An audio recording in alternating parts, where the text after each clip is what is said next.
A hospital corridor. Sterile white walls. The soft hum of machines keeping fragile lives alive.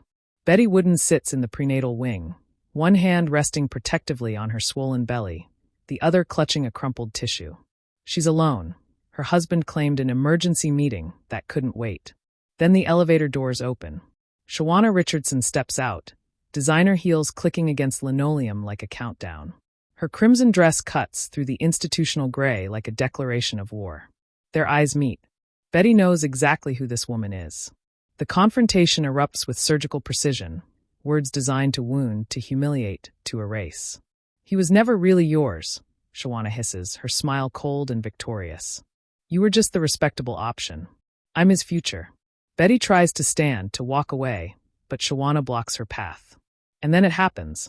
The shove is not theatrical. It's brutal, calculated, vicious. Betty's body hits the floor with a sickening impact, her scream cutting through the quiet as she curls around her unborn child. Nurses explode from nearby stations, shouting codes. Alarms blare. Blood begins to pool. But in this precise, terrible moment, Shawana Richardson has made a catastrophic miscalculation. She doesn't know that Betty's father, the man she dismissed as an old money relic, is a billionaire who built his empire not through inheritance, but through war. She doesn't know that he has satellite surveillance teams, forensic accountants, and legal strike forces on retainer. She doesn't know that he learned long ago that power without mercy is just pageantry. And she certainly doesn't know that he's been waiting for years to prove to his daughter that he can be more than a checkbook, that he can be a shield, a sword, and the hand of absolute justice. This assault will not be answered with lawyers and settlements. It will be answered with total annihilation. By the time the city understands what's happening, Shawana Richardson's world will already be ash, and the only question remaining will be whether anyone dares to stand beside her in the ruins. Because Mr. Wooden doesn't negotiate with people who harm his family. He erases them. The boardroom was cathedral quiet, 14 suits waiting for Marcus Wooden to sign the merger that would reshape 3 industries. His pen hovered over the signature line, $400 million in the balance, when his phone vibrated against the mahogany table. He never answered during negotiations. Ever. It was a rule that had held for 30 years. He answered. Mr. Wooden. His head of security, a man who'd seen combat in places the government still denied existed, spoke in the flat tone reserved for catastrophe. "It's Betty. Hospital. You need to come now." The pen dropped. Marcus was moving before the sound of it hitting the table had faded, his $2,000 shoes already crossing the threshold as confused executives called after him. He didn't hear them. The city blurred past the windows of his car as his driver broke every traffic law between the financial district and Mercy General. He entered through the emergency wing like a force of nature in bespoke tailoring, nurses parting instinctively as he strode toward the intensive care unit. His daughter's room was a tangle of monitors and 4 lines, machines breathing for her in steady, mechanical rhythms. Betty lay motionless beneath starched white sheets, her skin the color of old paper, one hand still curved protectively over the swell of her belly, even in unconsciousness. Marcus stopped breathing. She looked exactly as she had at 7 years old, small and fragile in a hospital bed after the accident that took her mother. He'd promised her then, holding her tiny hand, that he would never let anything hurt her again. He'd failed at being a father in 1,000 small ways since. Too many business trips, too many missed recitals, too much money offered in place of presents. But he'd kept that one promise. Until today. Where is he? Marcus's voice could have etched glass.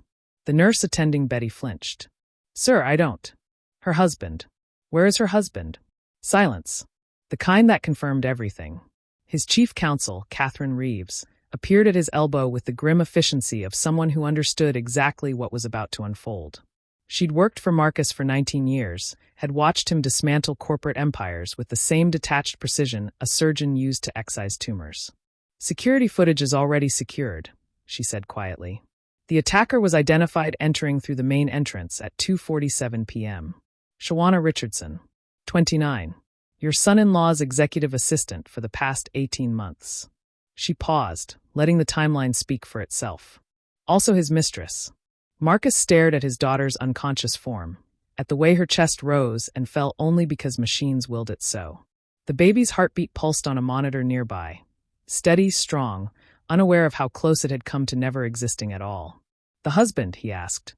No one can locate him. His phone is off. His office says he left for a personal matter around noon. Of course. The coward had known. Had probably orchestrated the whole obscene confrontation, then fled before the consequences arrived.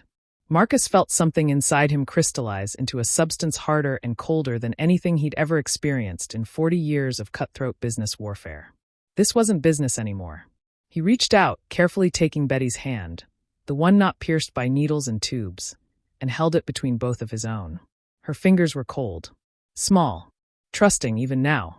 I will not fail you again, he whispered, his voice steady and absolute. No one else in the room could hear him. This promise wasn't for them. They will pay. Every single one of them. I swear it. He released her hand gently, then turned to Catherine. His face had transformed into something his competitors would have recognized immediately. The expression of a man who'd just declared war. Call everyone, he said simply. Catherine nodded once and pulled out her phone. The reckoning had begun. The husband arrived 3 hours later, reeking of scotch and desperation. Derek Richardson, he'd taken Shawana's last name in some pathetic gesture of corporate branding, pushed through the ICU doors with the frantic energy of a man who'd finally calculated the cost of his choices. Marcus, thank God. I came as soon as I heard. Marcus stepped into his path like a granite wall. Derek stopped short, his rehearsed panic dissolving as he met his father-in-law's eyes. Whatever he saw there made him take an involuntary step backward. Mr. Wooden, please, you have to understand. I had no idea she would. Stop talking. The command was quiet. Absolute. Derek's mouth closed.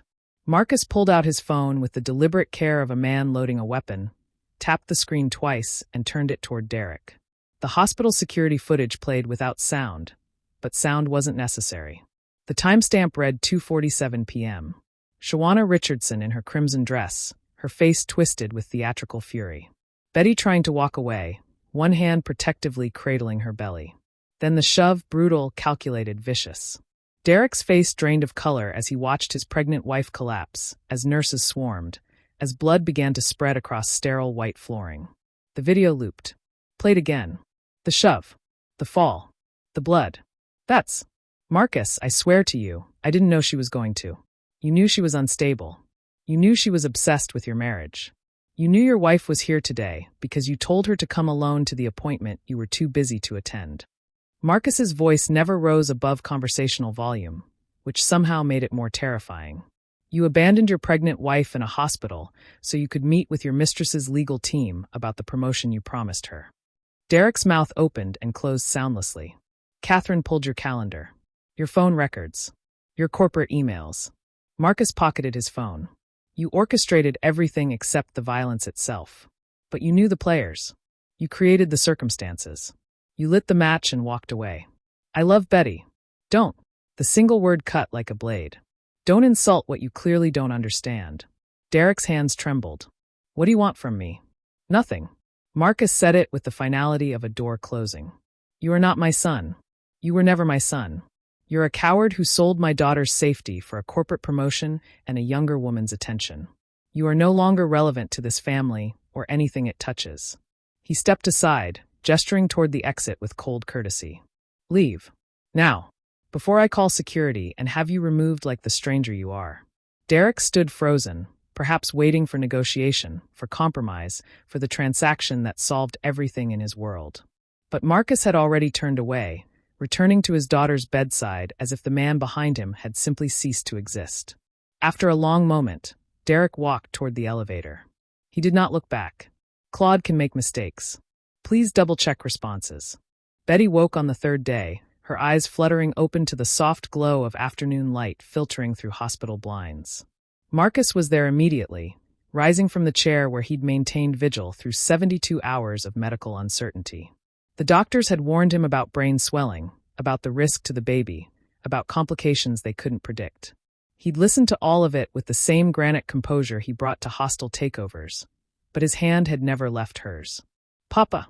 Her voice was thread-thin, confused. I'm here, sweetheart. You're safe. The baby's safe. She blinked, memory returning in fragments. The hospital corridor. The woman in red. The words designed to wound.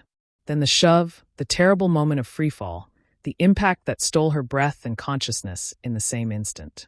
She pushed me, Betty whispered, her hand moving instinctively to her belly. Shawana. She pushed me and I couldn't. I know. Marcus carefully smoothed hair back from her forehead, the gesture achingly gentle from a man who'd spent decades perfecting the art of controlled violence in boardrooms. The doctors say you and the baby will recover fully. But you need to rest. Betty's eyes focused on him properly then, reading something in his expression that made her tense despite the sedatives still in her system. She knew that look. She'd seen it once before, when a rival company tried to steal proprietary technology through industrial espionage. Her father had methodically destroyed them, brick by brick, until nothing remained but cautionary tales in business school textbooks. What are you planning? She asked. Marcus hesitated, then decided she deserved the truth. She always had. Catherine has already filed criminal charges. Assault, reckless endangerment, attempted murder of a viable fetus. The district attorney has footage, witness statements, medical records. Shawana Richardson will be arrested within 48 hours. And Derek is no longer your concern. Something in the finality of those words made Betty close her eyes. When she opened them again, tears tracked down her temples. Papa, please. I just want this to be over. It will be. Soon. No. She gripped his hand with surprising strength, pulling him closer. You don't understand. I don't want a trial. I don't want my name in the papers, my life dissected by strangers, photographers camping outside my hospital room.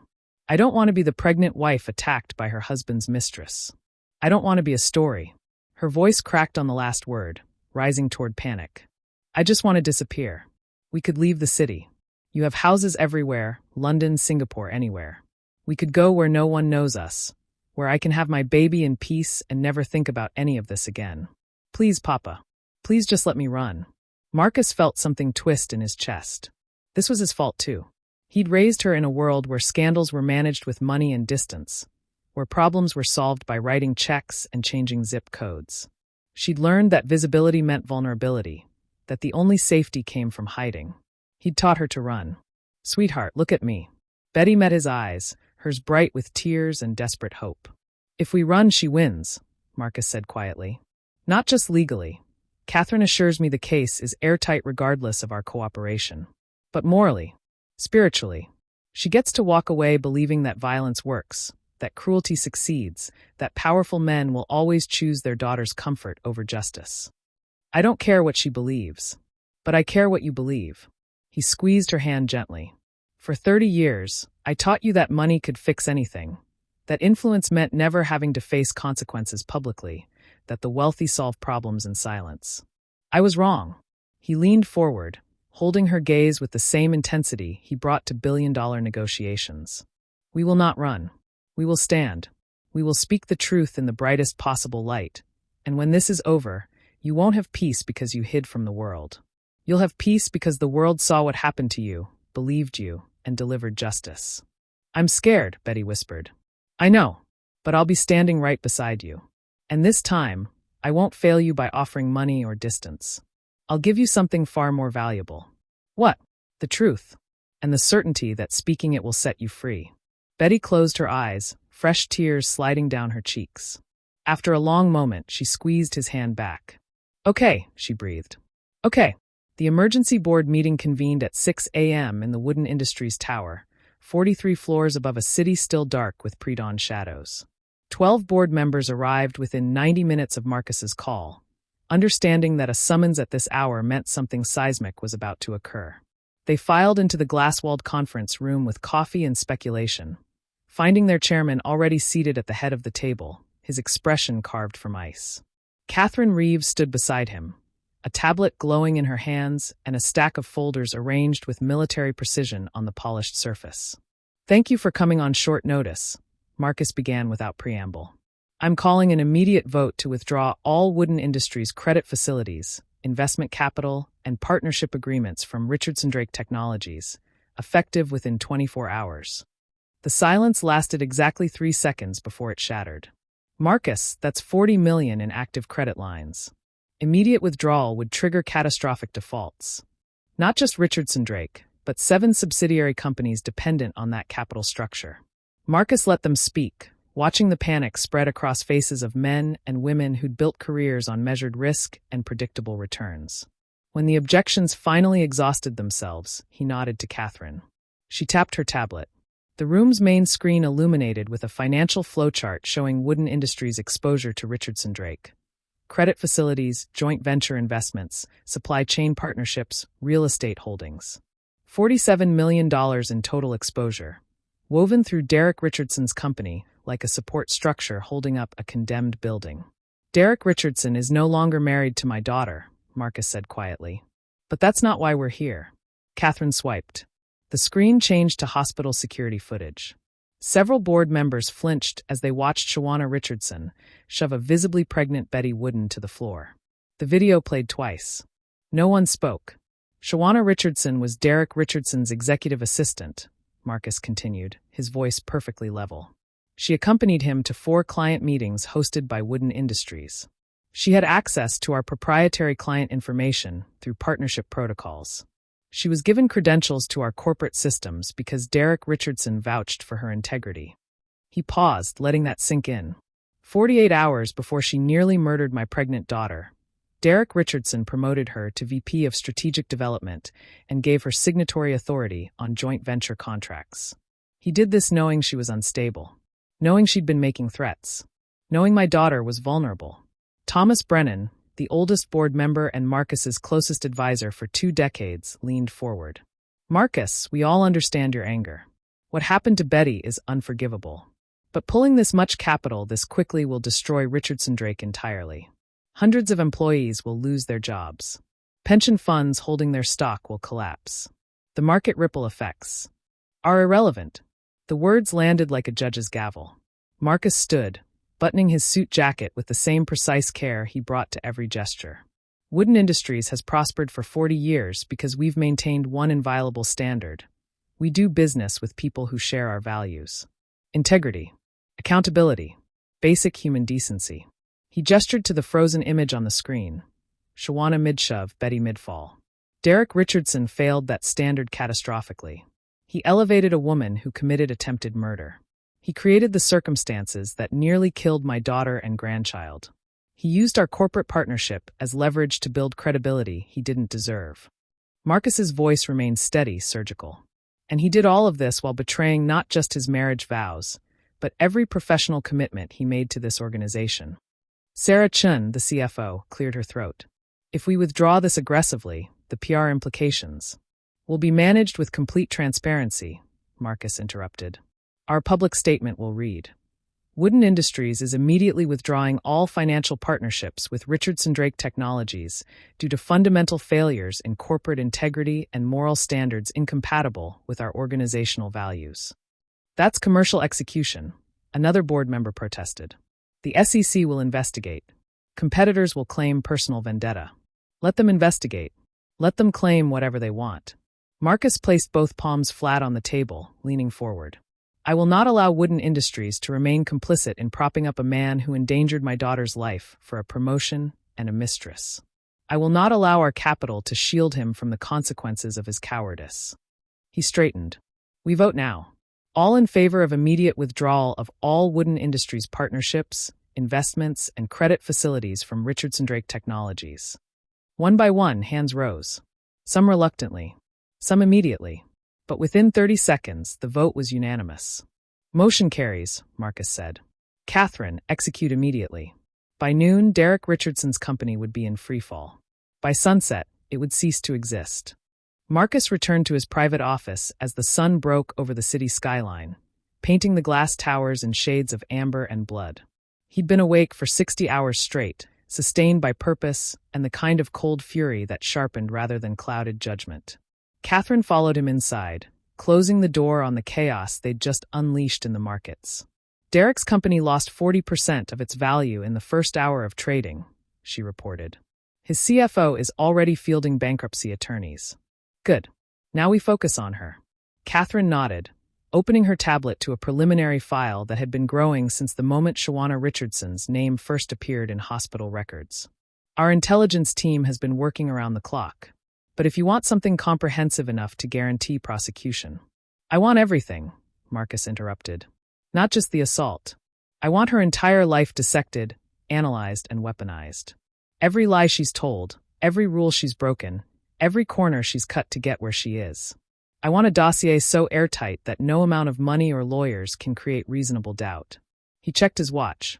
6:47 a.m. You have until 5 p.m. today. Catherine's composure cracked slightly. Marcus, that's 10 hours. An investigation this thorough normally takes weeks. Then I suggest you mobilize every resource we have. His tone left no room for negotiation. Forensic accountants, corporate investigators, legal researchers, digital analysts. I don't care what it costs. I want to know where her money comes from, where it goes, and every illegal thing she did to acquire it. Catherine studied him for a long moment, then pulled out her phone. I'll need authorization to access some gray area intelligence sources. You have it. And if we find evidence of crimes beyond the assault, financial fraud, tax evasion, corporate espionage, we hand it to every relevant authority simultaneously. IRS, SEC, FBI, state prosecutors. Marcus turned to face the window, the city spreading beneath him like a game board. I want her facing charges from so many directions she can't possibly defend them all. And I want every asset she has frozen before she realizes the walls are closing in. A freeze order requires a warrant. That means convincing a judge that she's a flight risk with means and motive to disappear, which she absolutely is the moment she understands what's coming.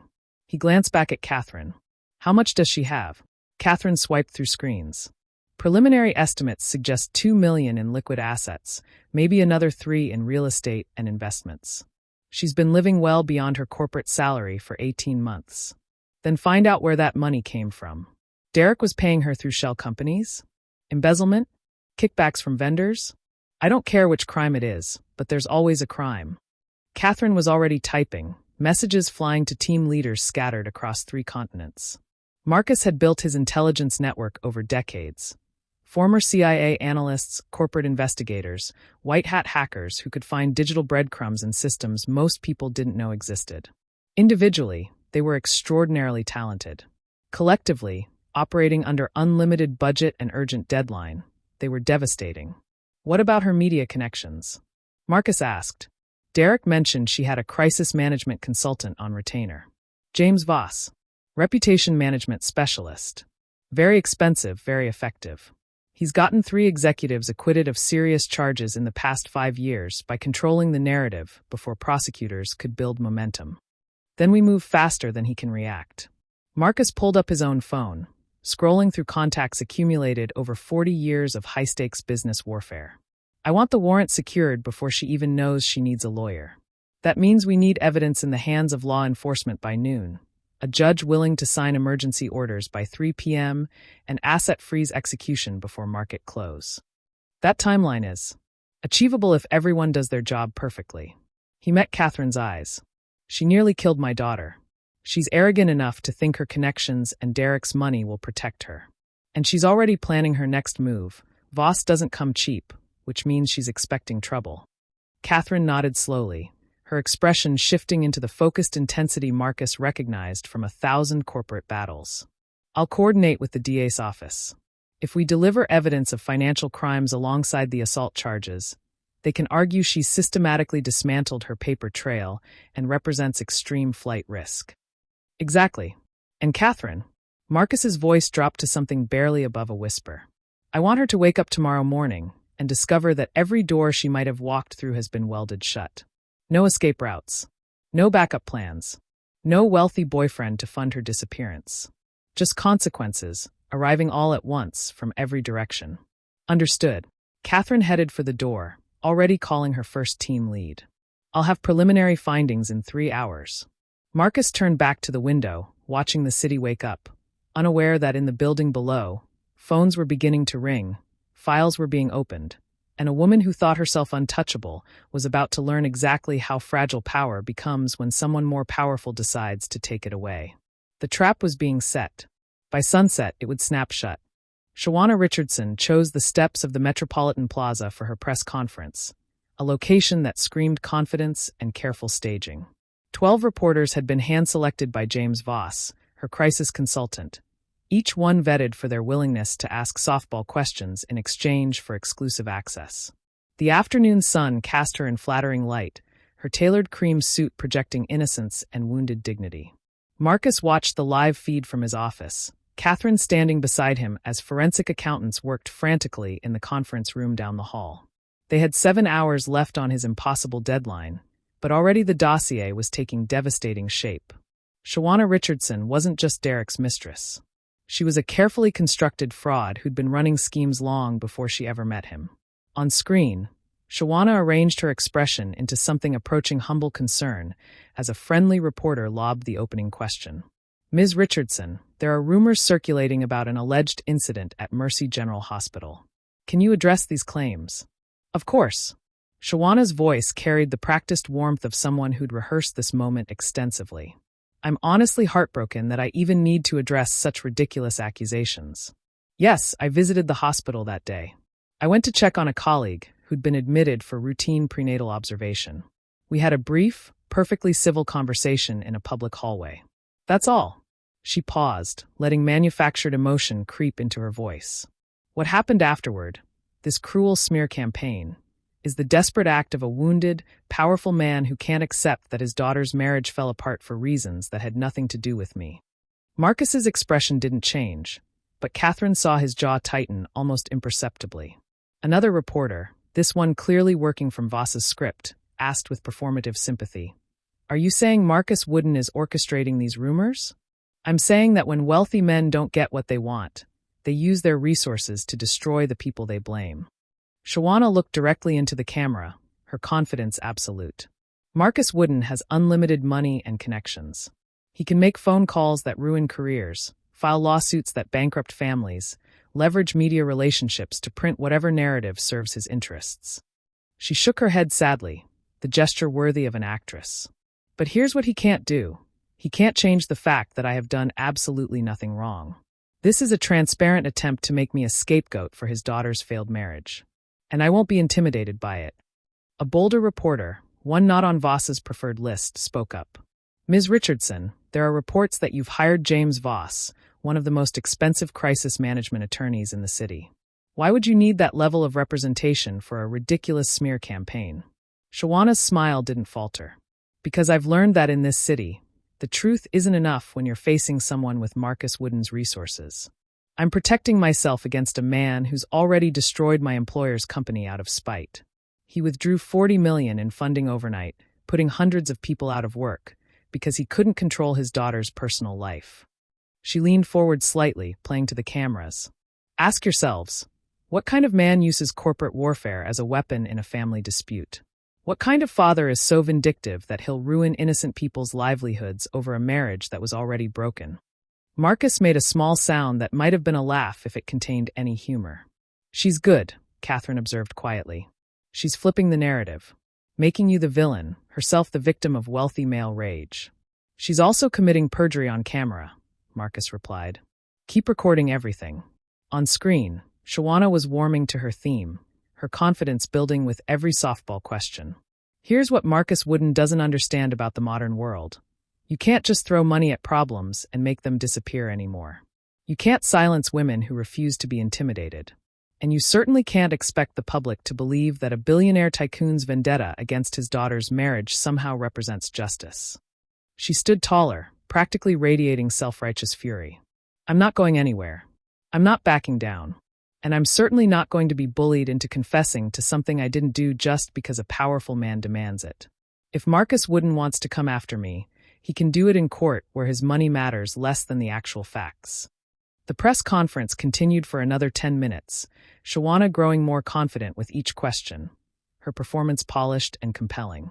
She spoke about corporate sexism, about powerful men who punished women for their own children's choices, about the importance of standing firm against intimidation. She never once mentioned the security cameras. She never acknowledged that hospitals, especially ones serving wealthy patients, had some of the most comprehensive surveillance systems in the city. She'd crafted her entire defense around the assumption that no footage existed, that it would be her word against a pregnant woman's traumatic memory, that Marcus Wooden would never actually risk the public spectacle of a trial. Marcus watched her finish with a statement about looking forward to clearing her name through proper legal channels, should it even come to that, delivered with the smug certainty of someone who believed the channels in question would never actually open. Catherine's phone buzzed. She glanced at it, then looked at Marcus. "Forensic accounting just found it. Shell company in Delaware, structured to funnel kickbacks from vendors. She's been skimming for 2 years. The paper trail is definitive. How much? 1.7 million. Marcus nodded slowly, still watching Shawana on screen as she fielded her final question with theatrical grace. She was smiling now, practically glowing with the confidence of someone who believed she'd just won. She thinks we won't prosecute because it would embarrass Betty, he said quietly. She thinks wealthy families protect their privacy above all else. She thinks I'm bluffing. Are you? Marcus turned away from the screen, returning to his desk where the growing dossier waited. 200 pages and counting of financial fraud, corporate theft, falsified credentials, and one brutal, undeniable assault captured in high definition. Schedule a meeting with the district attorney, he said, and contact the media relations team. Tomorrow, the city learns exactly who Shawana Richardson really is. Catherine smiled, grim and satisfied. The trap is ready. Good. Let her enjoy tonight. By morning, her entire world collapses. The Richardson Drake Technologies headquarters had been renamed overnight. New ownership, new management, new purpose. The building that Derek Richardson once commanded now belonged to a consortium of investors led by Wooden Industries, acquired for pennies on the dollar after the company's spectacular collapse. The irony wasn't lost on anyone gathering in the main atrium for what had been billed as a major announcement regarding corporate restructuring and community investment. The guest list read like a directory of the city's power structure. Corporate executives, city council members, state senators, federal prosecutors, and reporters from every major outlet. James Voss had tried to get Shawana on the list, spinning it as an opportunity to show strength in enemy territory. She declined, thank God, choosing instead to watch from her penthouse apartment with a glass of champagne and her attorney on speed dial. Marcus Wooden took the stage at precisely 2 p.m., his presence commanding immediate silence. He wore a charcoal suit that cost more than most people's cars and an expression of absolute composure. Behind him, a massive screen displayed the Wooden Industries logo. "Thank you for coming," he began, his voice carrying effortlessly through the space. 3 weeks ago, this building represented a company built on lies, corruption, and moral bankruptcy. Today, it represents an opportunity for truth and accountability. A murmur rippled through the crowd.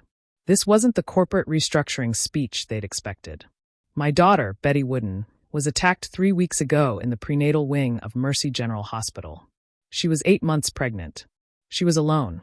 And she was assaulted by a woman named Shawana Richardson with such violence that both she and her unborn child nearly died.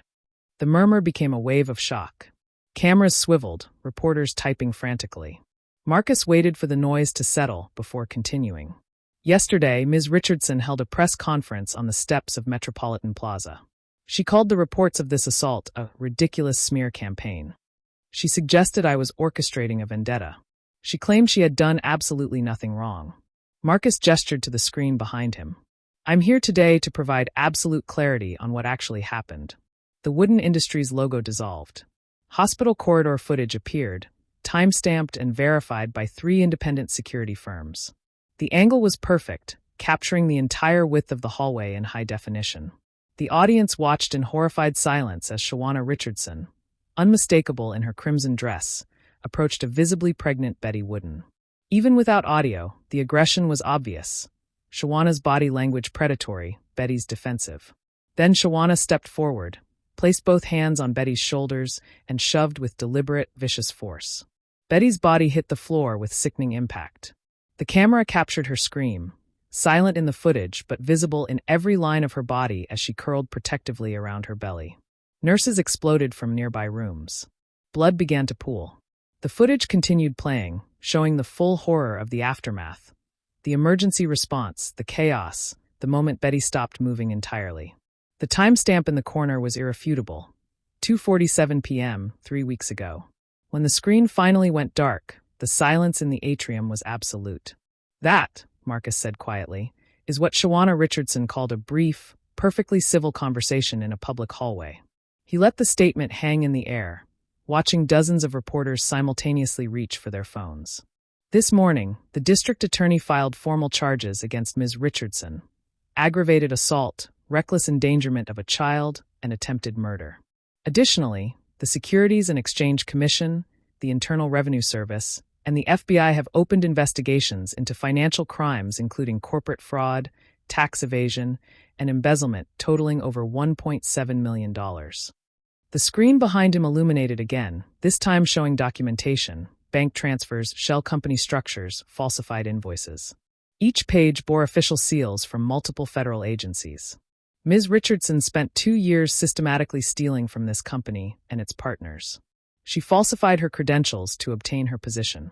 She manipulated corporate partnerships for personal gain. And when confronted with the possibility that her crimes might be exposed, she attempted to murder the woman she believed threatened her access to wealth and position. Marcus paused, his gaze sweeping across the assembled crowd. At approximately 1:45 p.m. today, Judge Patricia Chen signed an arrest warrant for Shawana Richardson and ordered the immediate freeze of all her assets. She is, as of this moment, a fugitive. On cue, the main entrance doors opened and a phalanx of federal agents entered the building, their presence clearly coordinated with Marcus's announcement. The message was unmistakable. This wasn't just a press conference. It was an orchestrated reveal designed for maximum impact. Law enforcement has been notified that Ms. Richardson may be watching this broadcast, Marcus continued, his voice carrying the weight of absolute certainty. If she is, I want her to understand something very clearly. There is no escape route. There is no friendly judge. There is no amount of money or legal maneuvering that will prevent justice from being served. He stepped closer to the podium, his expression hardening. 3 weeks ago, she nearly killed my daughter and grandchild.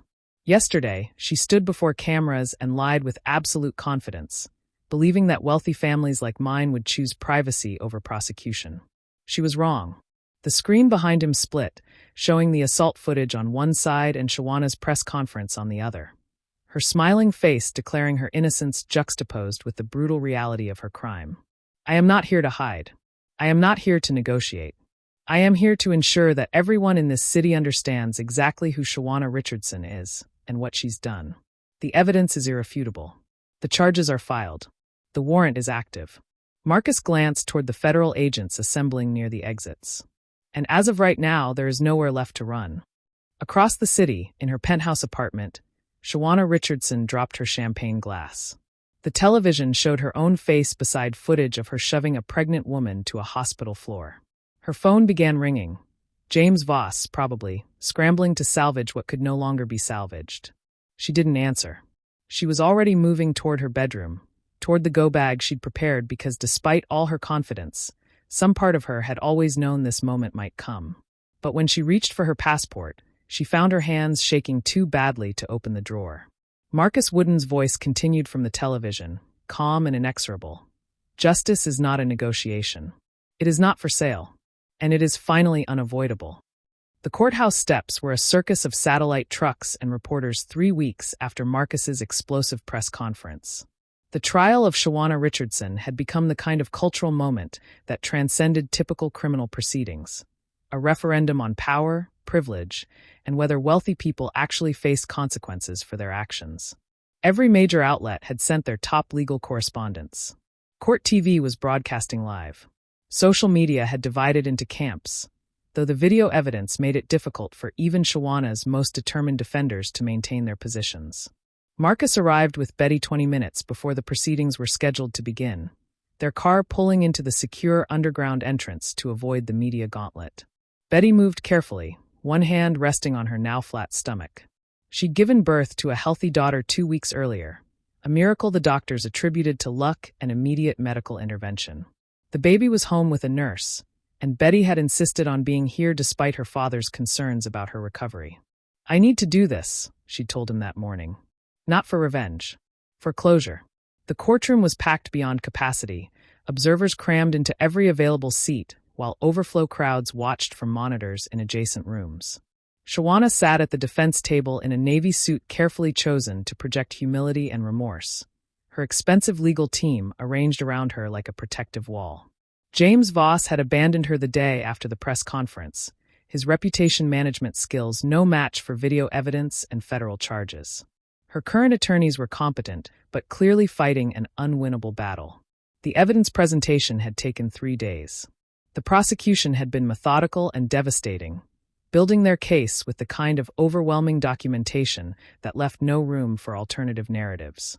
The assault footage had been played multiple times, each viewing somehow more brutal than the last.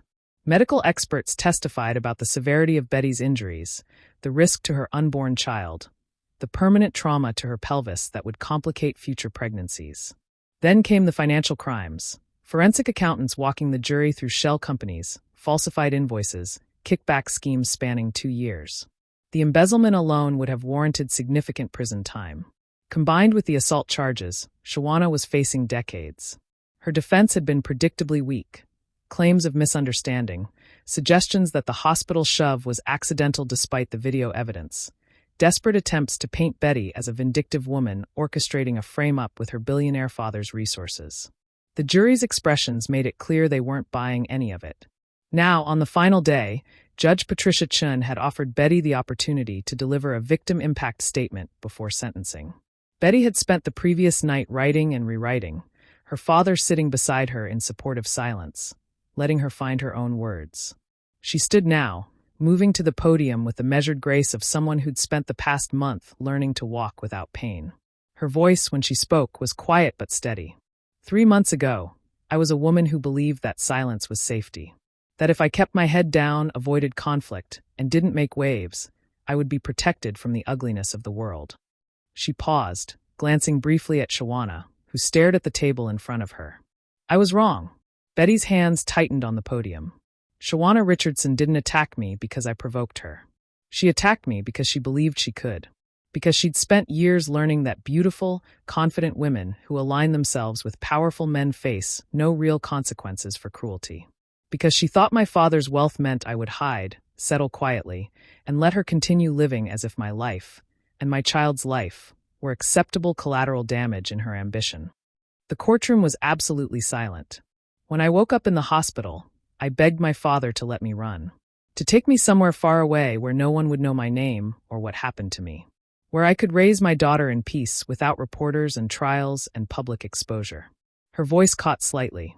He refused. Not because he wanted revenge, though I know many people believe that's what this was about. He refused because he understood something I didn't yet. She looked directly at the jury now. The truth is not our enemy. Silence is. Shame is. The belief that victims should disappear quietly so their attackers can continue living undisturbed lives. That's what perpetuates violence. Betty's hand moved unconsciously to her stomach, to the place where her daughter had been when Shawana shoved her to the floor. My daughter will grow up knowing that when someone tried to kill her before she was even born, her family stood up and demanded justice. Not vengeance. Justice. There's a difference. She turned slightly, addressing Shawana directly for the first time. You didn't just attack me that day. You attacked every person who's ever been told to stay quiet about abuse. Every woman who's been made to feel that speaking truth makes her vindictive or dramatic. Every victim who was taught that powerful people's comfort matters more than their safety. Shawana's shoulders were shaking now, though whether from genuine remorse or the reality of her situation was impossible to determine. I'm not asking for maximum sentencing out of hatred, Betty continued, her voice gaining strength. I'm asking for it because consequences matter. Because the next time a woman in your position, beautiful, connected, confident, considers using violence to eliminate an obstacle, she needs to know that there are some lines that wealth and charm cannot uncross. She stepped back from the podium, her statement complete. Marcus met her at the barrier, offering his hand for support as she returned to her seat. For a moment, their eyes met, and he saw in her expression something he recognized from his own reflection.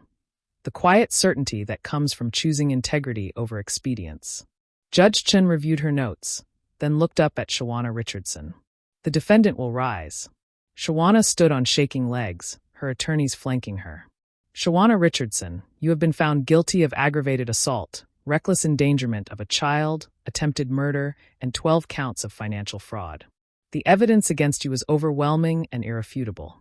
Judge Chen's voice carried the weight of absolute authority. This court sentences you to 18 years in state prison, with eligibility for parole after 12 years served. The gavel fell, the sound echoing through a courtroom where justice, for once, had been definitively served.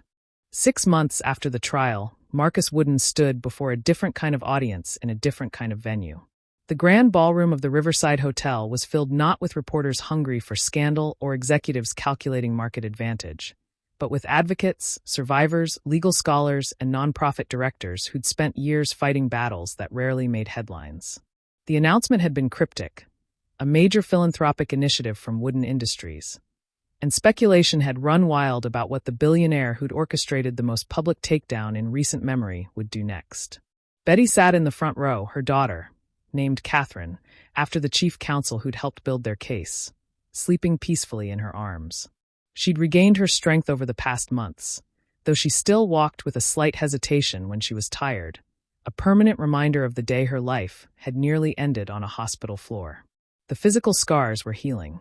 The emotional ones, she'd learned, would take longer. But for the first time in her adult life, she felt solid ground beneath her feet. Marcus began without his usual corporate preamble, without PowerPoint slides or market projections.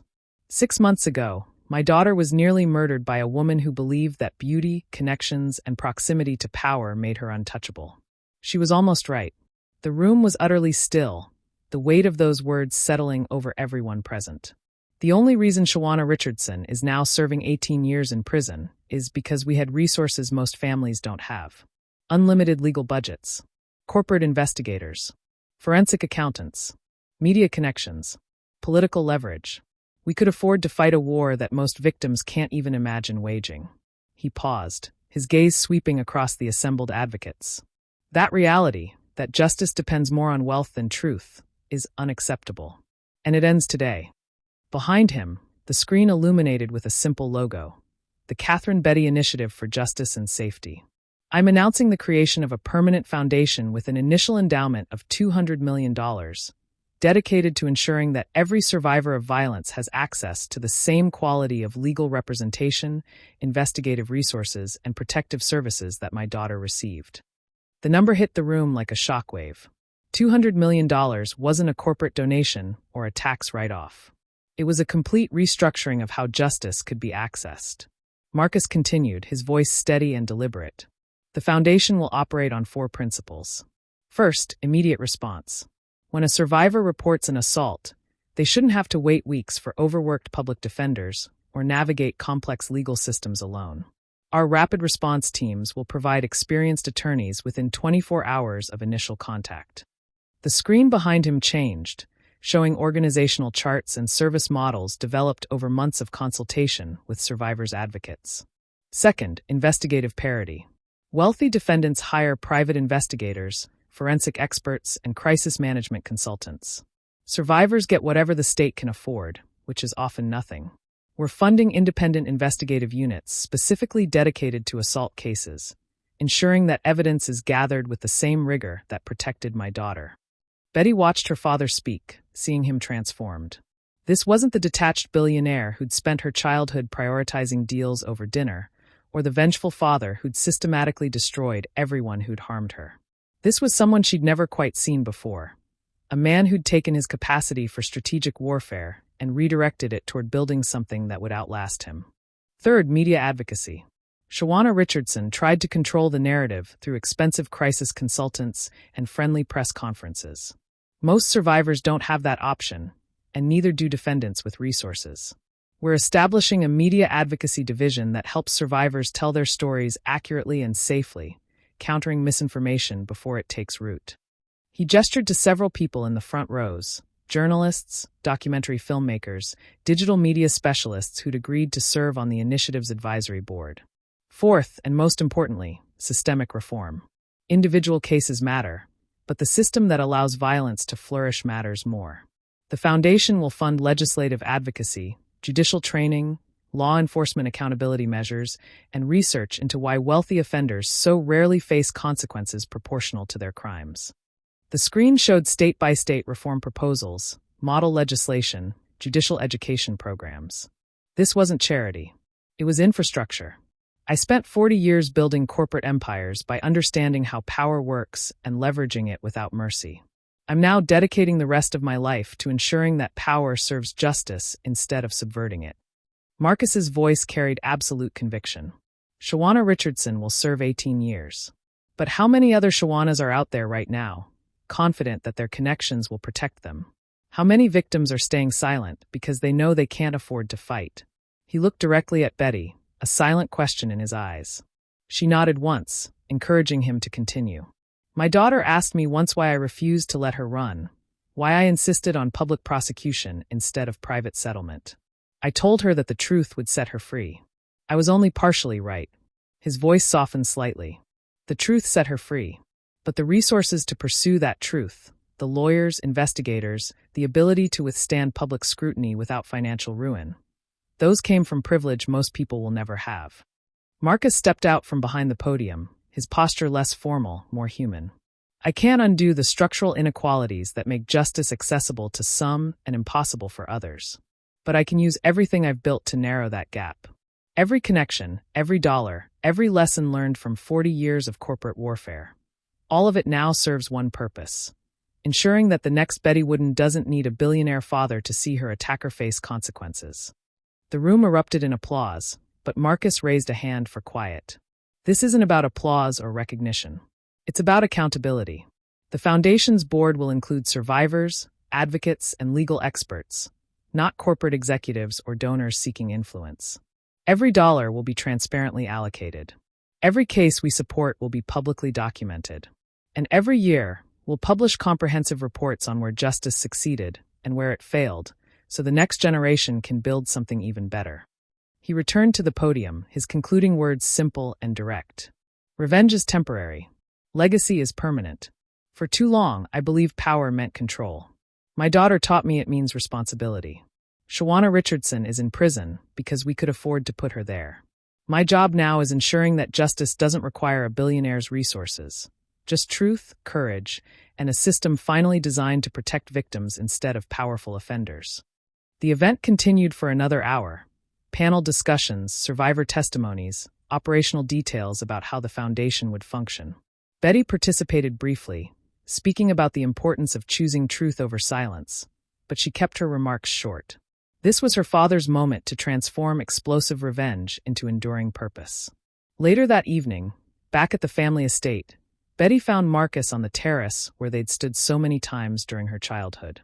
The city spread before them in twilight colors, lights beginning to sparkle as day surrendered to night.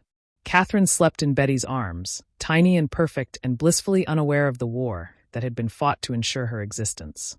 You did something remarkable today, Betty said quietly, joining him at the railing. Marcus shook his head.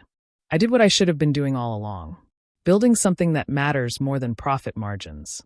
She'll grow up knowing her grandfather changed the world. She'll grow up knowing her mother chose truth over fear, Marcus corrected. Everything else is just details. They stood in comfortable silence as the sky deepened toward full darkness.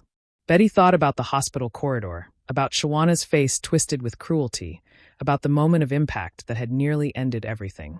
She thought about the trial, about finding her voice in that courtroom, about learning that speaking truth didn't make her weak. It made her dangerous to everyone who profited from silence. Papa, she said finally, do you regret how we did it? The public exposure, the press conference, making it all so visible. Marcus considered the question seriously. Every day I wonder if we could have been gentler, more private, less explosive. Then I remember that privacy protects predators. Silence enables them. And the next woman Shawana would have hurt deserved better than our family's discretion. Betty shifted Catherine slightly, the baby making small, contented sounds in her sleep. The prosecutor told me something after the sentencing. She said 3 other women have come forward about Shawana. Harassment, intimidation, minor assaults that went unreported because they didn't think anyone would believe them over a beautiful, connected woman. I didn't know that. They believed us because we stood up publicly. Because we didn't settle quietly or hide behind NDAs. Our visibility gave them permission to speak. She looked at her father, her eyes bright with unshed tears. So no, I don't regret it. Not the exposure, not the scandal, not any of it. Marcus reached out, carefully touching his granddaughter's tiny hand. Catherine's fingers closed reflexively around his, the grip surprisingly strong. We move forward, Betty whispered, echoing words her father had spoken to her months ago in the hospital. The explosive revenge part is over. Now comes the real work, the legacy part. The part where we prove that truth and justice aren't just privileges for people like us. The real story is the one we write now, Marcus agreed quietly. They stood together as night settled fully over the city. A billionaire who'd learned that power meant responsibility. A survivor who'd learned that truth meant freedom. And a baby girl who would grow up in a world slightly more just because her family had chosen to fight publicly instead of settling privately. The revenge had been explosive. The headlines had been devastating. Shawana Richardson's fall had been absolute and irreversible. But the legacy, the foundation, the systemic reforms, the message that violence against women would be met with overwhelming force regardless of the perpetrator's beauty or connections, that would endure long after the news cycle moved on. Marcus looked at his daughter, at his granddaughter, at the city lights spreading endlessly before them. "I spent 40 years building empires," he said. "But this is the only thing I've ever built that actually matters." Betty leaned against his shoulder, feeling Catherine's heartbeat steady and strong against her chest. "Then let's make sure it lasts forever." The dawn would come soon enough. And when it did, they would face it together, not as victims or refugees or people defined by what had been done to them, but as architects of a better, more just world. The explosive revenge had shaken the city. The enduring legacy would change it. Claude can make mistakes. Please double-check responses.